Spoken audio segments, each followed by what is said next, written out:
Okay. Welcome back to another episode of the Dat Fitness Business Podcast.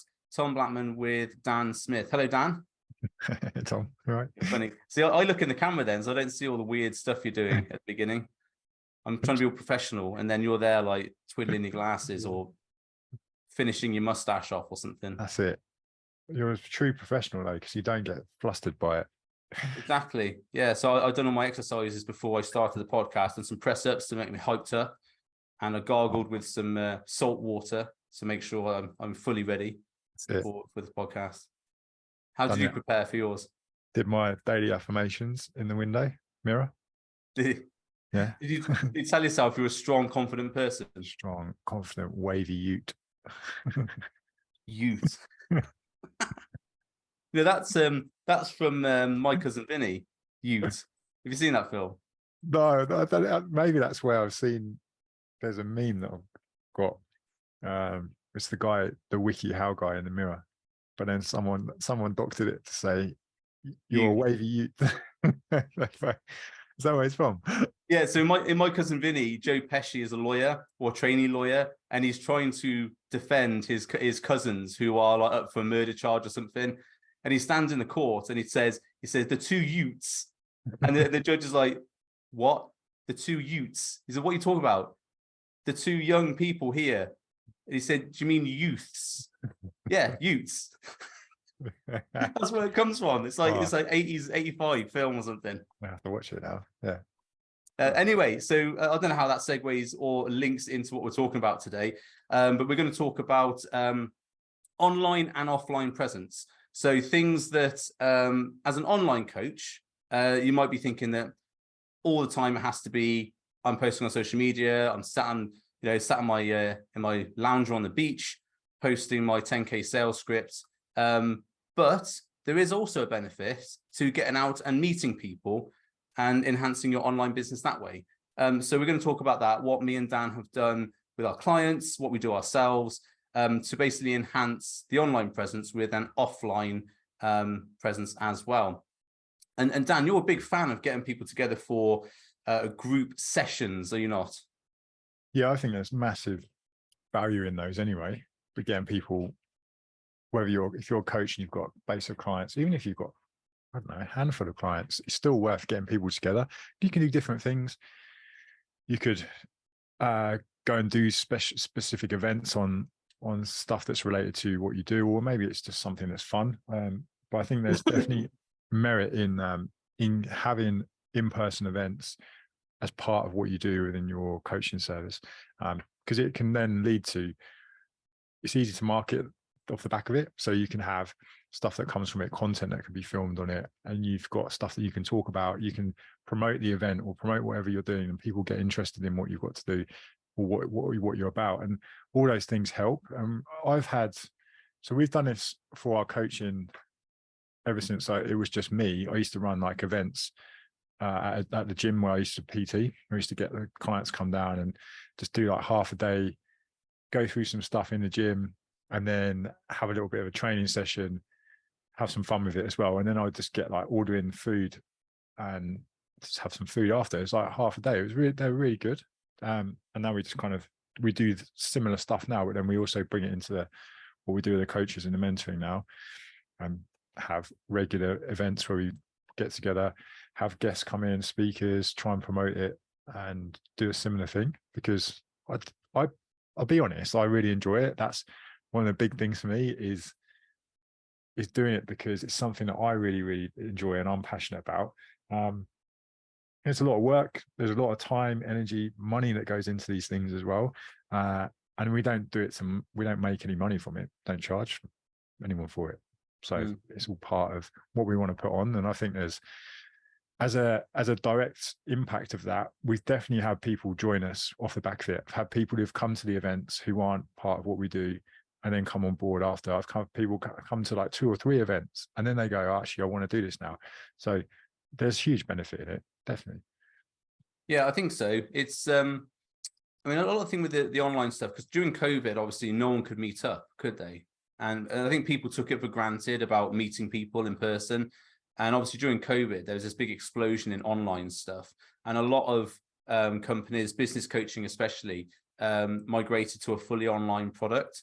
Yeah. There was one coaching program I did, and when I did it, it was an in-person thing. So every month there was meetup, and everyone got together. It was really, really good. You know, there's like 60 people in a room, all talking about like improving a business and stuff they could do to all that sort of stuff. There's a networking, and that actually has stopped now. So the company only does the online stuff. They do the occasional meet, but the actual program I did is all online now, and there's no meetups, and I think that's a real shame, because a few people I've spoke to since I did it, which was the in-person one, and then they did it just online.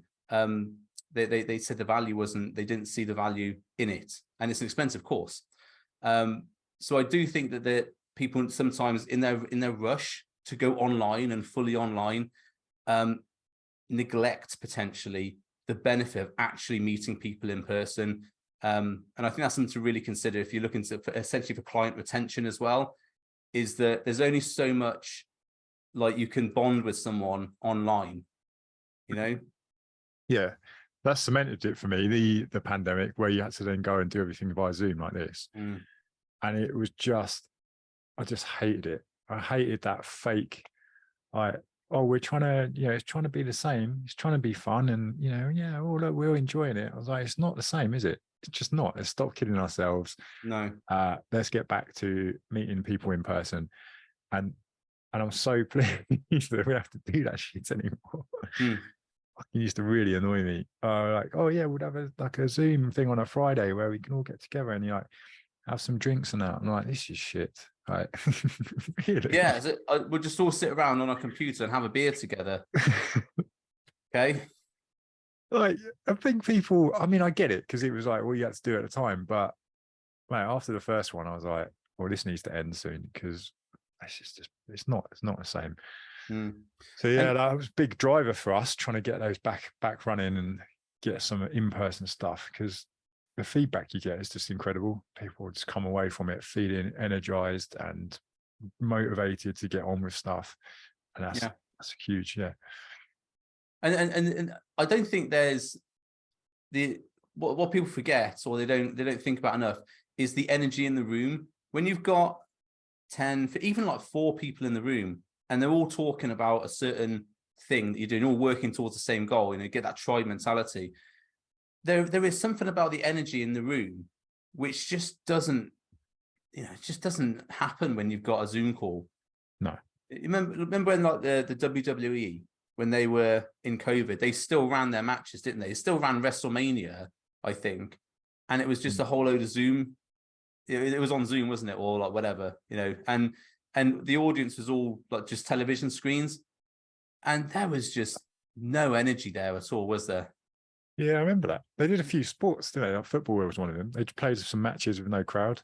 And then they said it was really weird. It's just not the same. It's just not the same energy, is it? And there's no common goal there. When you especially when you're in a room with a load of other people, you can't just sort of like, when you're on Zoom like this, you look and say you're interested, but actually your phone's here and you're just like doing a few sneaky text messages, or you're on Zoom, but actually you got your monitor, you got your big monitor, you got your Zoom window here, and then on the other side you got your emails that you're writing to people, or your WhatsApp in your bird or something, No, you've got that AI thing to move your eyes across, so you can look over here.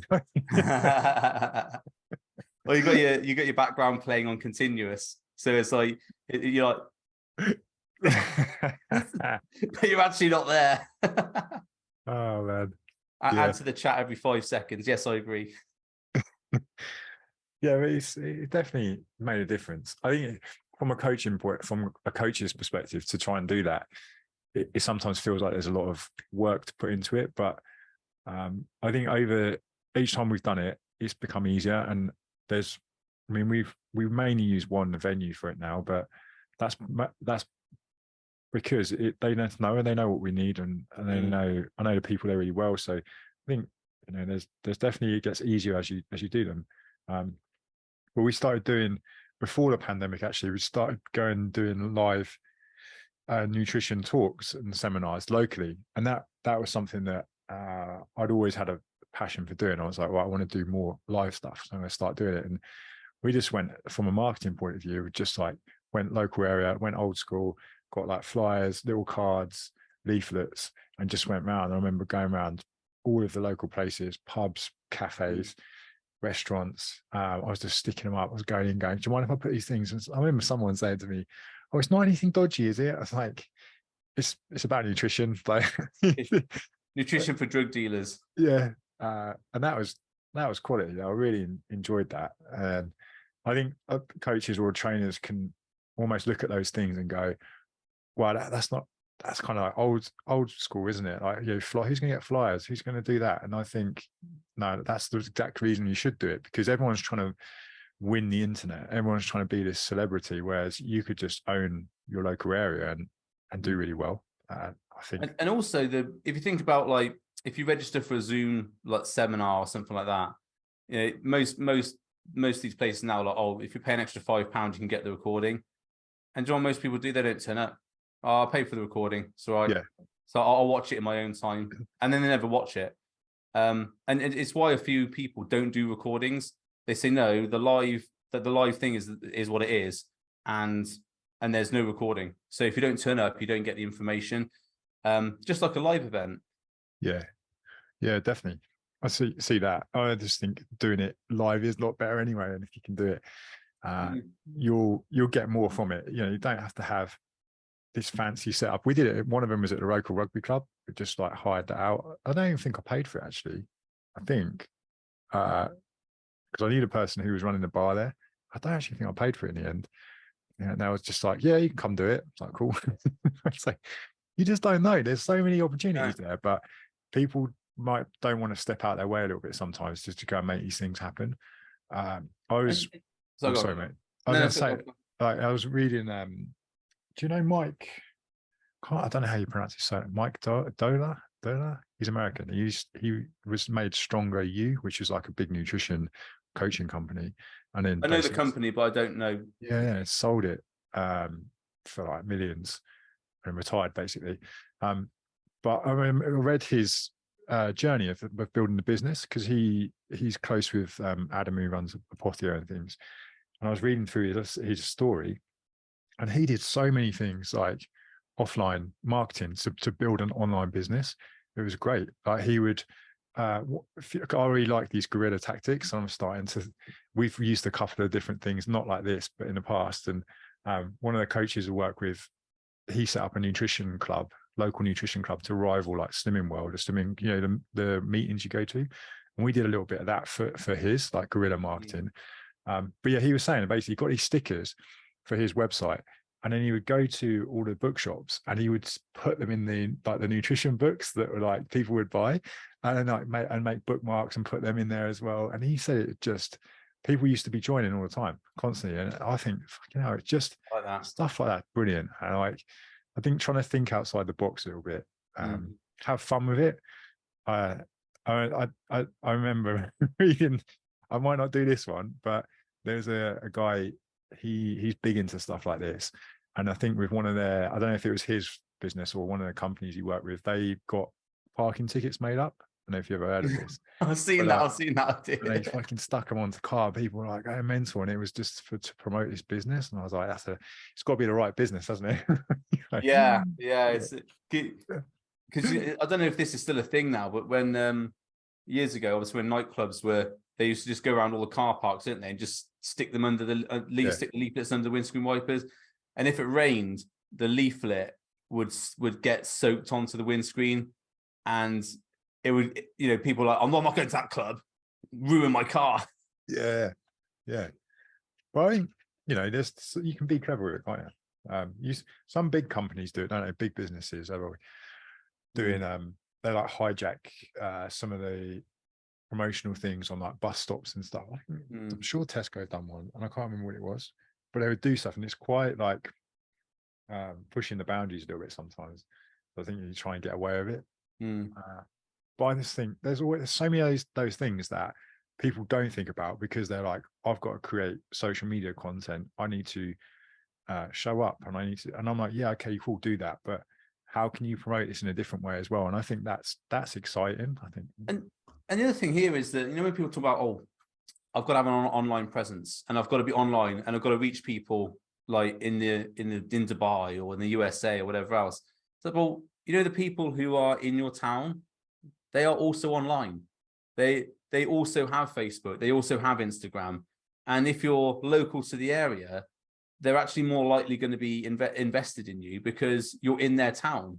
There's something to be said about, like people who like the body coaches from wherever he's from and this, that, the other. People in that town are like, oh, we like the body coach because he's from this town. That's that sort of thing. So if you are active in your local area as well as online, people are more likely going to be to follow you online because they know you, or they feel as though they know you personally because you're in their area. And a lot of people forget that. It's like, no, I've got to be doing Facebook ads to the USA and that sort of stuff. Yeah, that's fine, but people don't know you there. They might, oh, it's British person and we like British accents, so we'll like that guy. But then how are you different from all the other people also trying to do that? And I think that's the thing, isn't it? Standing out next to everyone else who's got a fat loss and muscle gaining program, and it's online and you've got an app and you've got a Facebook group. Yeah, great, just like everyone else. Or you could also come to my gym because we do monthly meetings where we all get together and have a workout together, and then we go out for Nando's afterwards, and that's all you have to do is just pay for the Nando's, you don't have to pay for anything else. Yeah, exactly. People like community, and that's what people always talking, aren't they? The gurus, build a community online, build your Facebook group online. Yeah, what about your community in your local area? Because most coaches, if they had 50, 60 clients, all paying, let's say, 150, 250 pound a month, that would be a reasonable income. They wouldn't need to, they wouldn't need to be doing a lot of more online stuff in America, would they? No, I've got this crazy idea of setting up something locally. So like an actual physical location where you can come and you do your consultations, nutrition advice and everything like that. And then use the local community. So go out on a Saturday afternoon in the center and go and interview like people in the community and film it, and obviously get their permission and record stuff and that, and then use that as the user generated content to then put out to your social media, and even like maybe use it to just have a radius on the local area and then just put that content out as awareness content, but all links back to the location. And I just think it'd be not easy, but it'd be really great content and a way to promote it, because you've got actual people from that place talking about something that is related to what you do here. I just think that makes sense to me.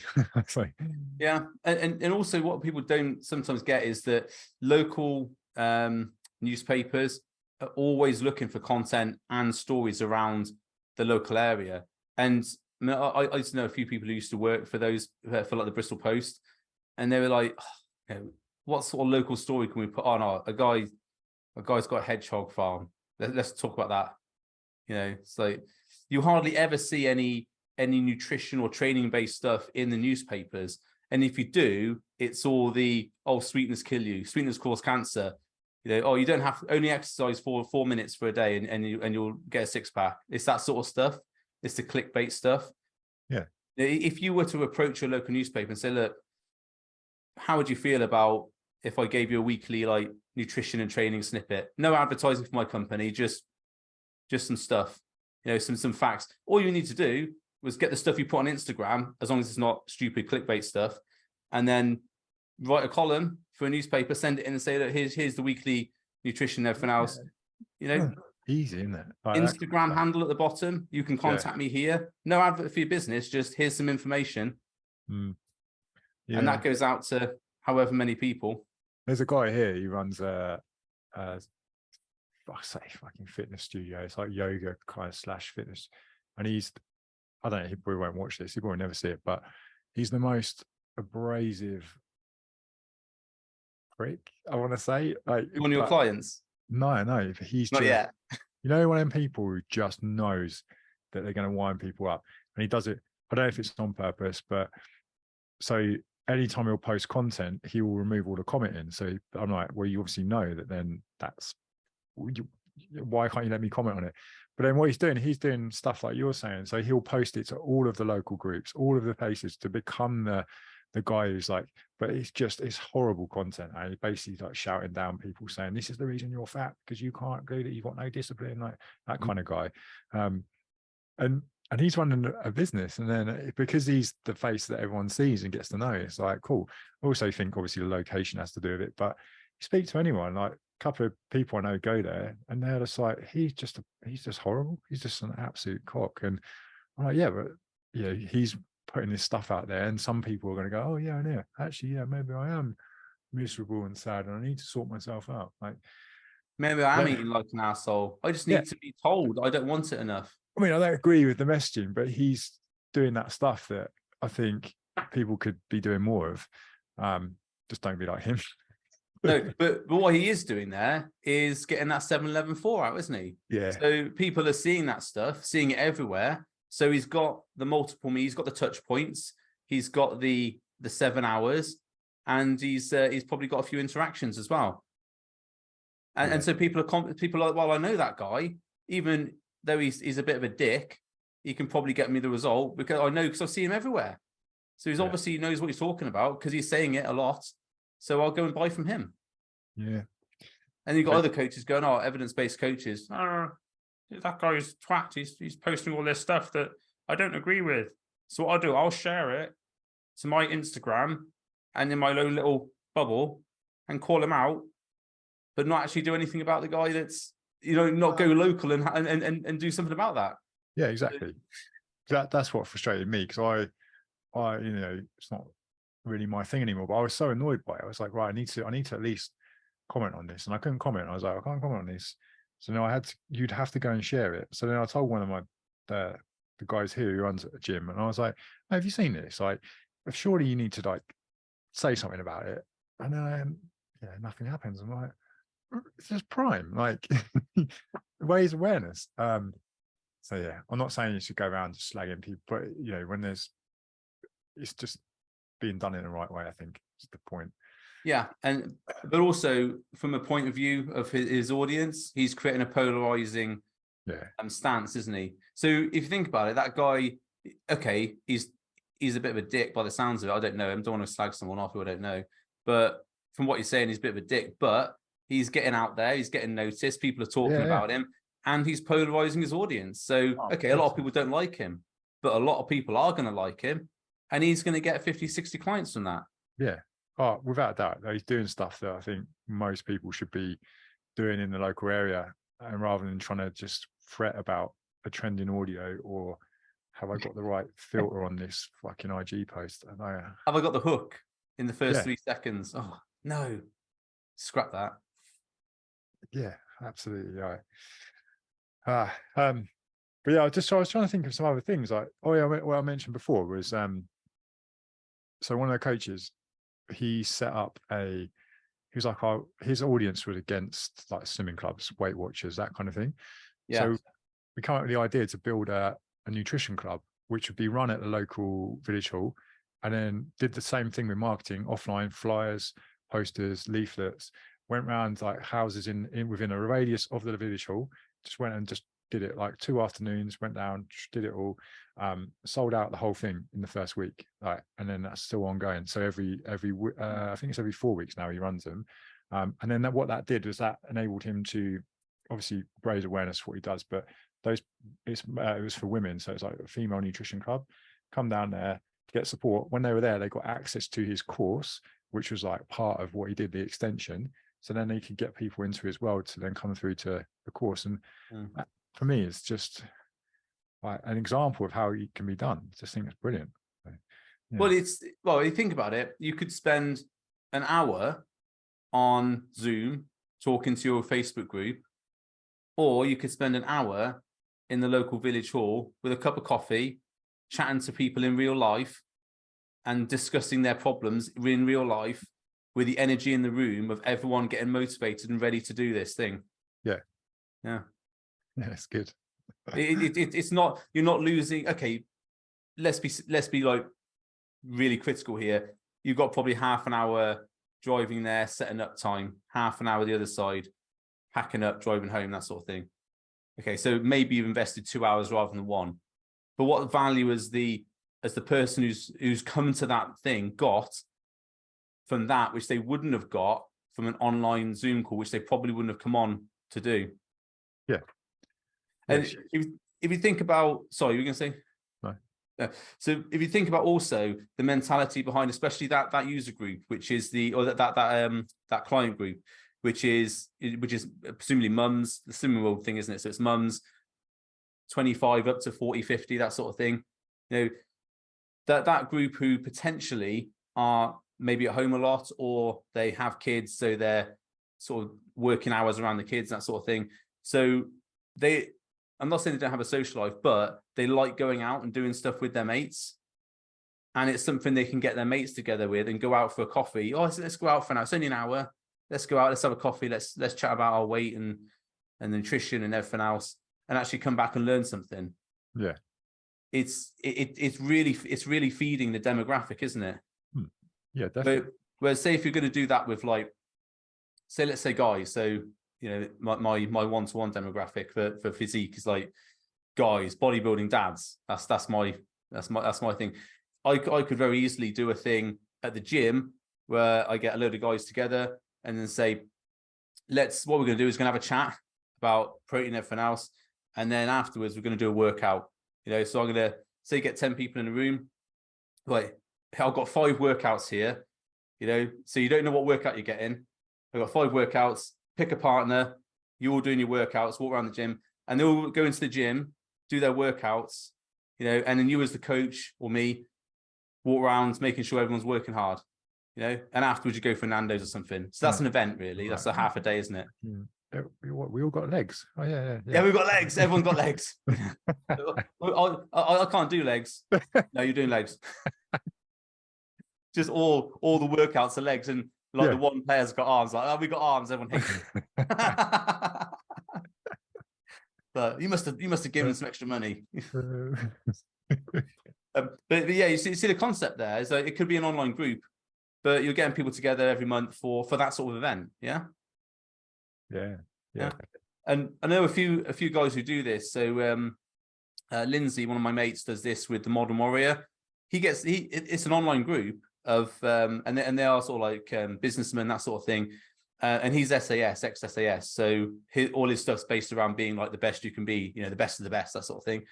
And he gets them all together and they go walking across the mountains. They get a backpack on off across the mountains. I don't know if they do camping, maybe they do camping, but it's like, come on, let's go and walk up a mountain. And I was like, yeah, let's do that. But it's an online group, but he has an in-person presence. Exactly. I know a few people do those like hikes and things, which is quite cool. And the thing is, it reinforces that online group then, doesn't it? Because you're meeting everyone in person, and it's, especially if you're in Scotland and someone else is down, like, I don't know, Bristol, for example, and you're all meeting together, and it's like, we've only ever met online, and now you meet that person in person. Okay, you're not going to meet each other again for the next month or so, but that bond now, because you met that person in person, is going to keep you in that group for longer. Yeah, definitely. Yeah. So in terms of coaches saying, how can I increase retention in my online group? Well, have a in-person meeting once a month or once every 6 weeks or whatever. I can't do that. I've got to meet people for that. Okay. Yeah. If you're too quick to put something like that down, then I mean, you've got to at least put it out there, try it and test it. And I guarantee you'll do one and you'll be like, actually, that was freaking cool. I'll do more. Yeah. People love it. Yeah. And you'll be surprised what people will do to come to an event. Like I'll make my way to events. Like if it's something that I'm involved with or I'm interested in, or it's someone I know, I'm like, yeah, I'm going to come down to that event. Like with it, obviously, if I'm not in somewhere else or whatever, but I will always try and do that. And I think that also plays into it, because I think sometimes people can get put off by, no one's going to turn up. No, well, you don't actually know that, but I think we can do our bit as well sometimes and be like, right, if something's happening, I know that I will go out my way to try and be there and support it. Definitely. Yeah, and there's other people like that who your client base will do it. They will do that. Yeah. And you raise a valid point there. I know we've got a couple of minutes left because you've got to go off at 12. But yeah, the fear of people not turning up. And, you know, I ran my first event the other day, my first sort of business meetup event. And there was only 5 places anyway, and 2 people came. And you know what? I didn't care, because I used that event.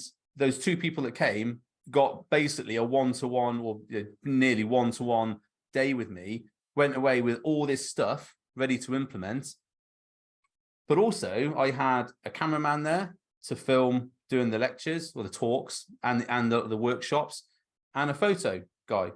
So I got photos, I got videos, and you know what? Also, my first ever talk I did at Body Power.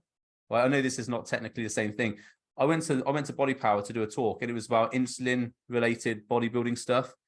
When I started the talk, there was nobody in the audience. Literally 0 people. I started talking to nobody. Yeah? Nice. And I was like, fuck, this is shit. And I'm talking to nobody. But because I had a cameraman there, and I said to him, I said, oh, well, let's just start and just film. Just don't get the audience.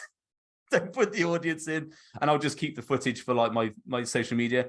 But actually, as I started talking, people walking past started sitting down, and by the end of the talk, it was full. Yeah. There was like 60 people there.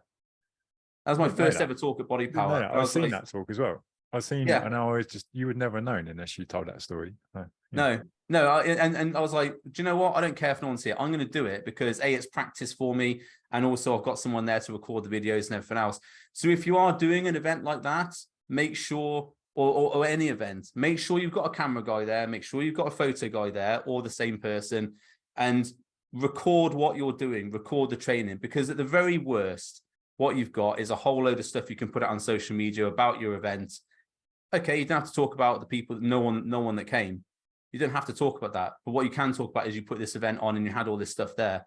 And there's no shame in that. I know there's so many people, so many big people in fitness and whatever else who say the first event they ever ran, no one came, or one person came, or do you know what? They always say that, don't they?